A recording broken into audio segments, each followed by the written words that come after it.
இன்னைக்கு கடைசி காலத்தில் பிசாசுக்கு நல்லா தெரியும் எதை உடைக்கணும்னு சொல்லி. குடும்பத்தை உடைச்சோம்னா சபையை உடைச்சிடலான்றது தான் பிசாசுடைய பயங்கரமான திட்டம், தந்திரம். இன்னைக்கு நம்ம குடும்பத்தை உடைக்க கொடுத்துக்கிட்டு இருக்கிறோம்.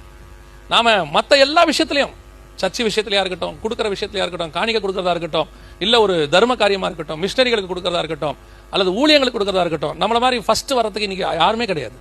இமிடியேட்டா நான் சொல்லுவேன், அந்த அளவுக்கு நாம் ரொம்ப நல்லவர்கள்.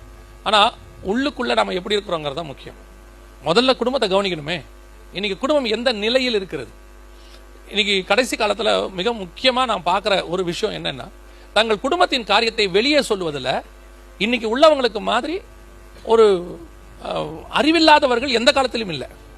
முந்தையெல்லாம் என்ன பிரச்சனை வந்தாலும் குடும்பத்துக்குள்ள என்ன செஞ்சிருவாங்க, அதை வெளியே போகாம பாத்துக்கிறது தான் ரொம்ப முக்கியமா இருக்கும். இப்ப முதல்ல வீடியோ போடுறது தான் முதல் வேலையா இருக்கு.